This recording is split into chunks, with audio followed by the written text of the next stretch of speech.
I am not an expert in mathematics. I am not a great expert in physics, even if I am a physicist. I think I am an expert in experimentation. Try and fail, and sometimes try and succeed. The first time I met Claude Berrou was September 1992. It was just 9 months before the famous conference, the 1993 International Conference on Communications, where the Turbocode concept was first presented. And I happened to be on the technical committee of this conference. It was not so easy to present a new coding technique as a parallel concatenation of recursive systematic convolutional codes with iterative decoding. So some of my industrial partners asked me to give another name. One day I was watching at a Formula One race, and that was the idea. Turbo is feedback, in fact, in a turbocharged engine. Essentially, two people who were unknown in the technical community, they came up with some new fancy codes, which were not breaking the Shannon limit, but coming so close to that limit, which tells you what you can do in practice.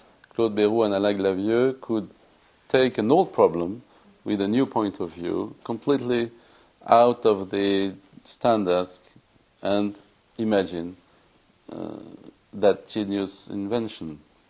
They were bringing ways of thinking coming from one area to another one, and that's, I think, why Claude succeeded in this kind of situation.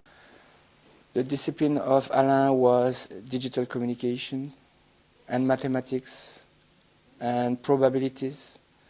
My domain was physics, electronics, and propagation. He also used many things from signal processing, many things from communications, and everything was put together to build the Turbocodes.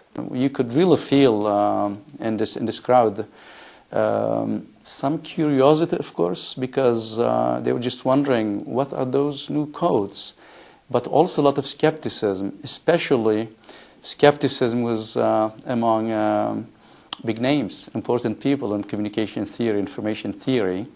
Many of them just could not believe it. Turbocoding and turbodecoding involve several innovative ideas.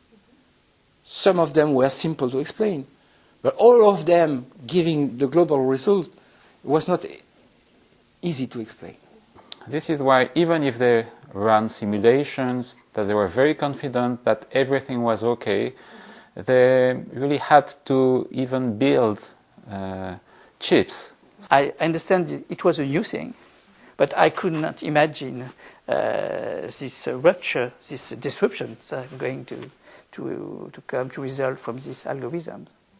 For a whole decade, the technical community was really focused on turbocodes. All communication systems are limited by interference. If you can transmit less energy because you have strong codes, it means that you will be able to transmit more information.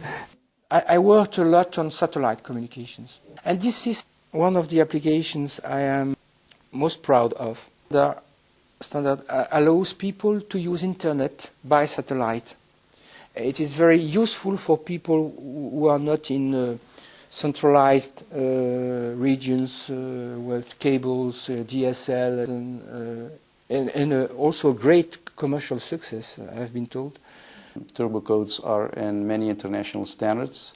As far as I know, in no one of these standards, turbocodes are mandatory. But if you do not implement, you will not be very competitive. Research is a very strange way of life.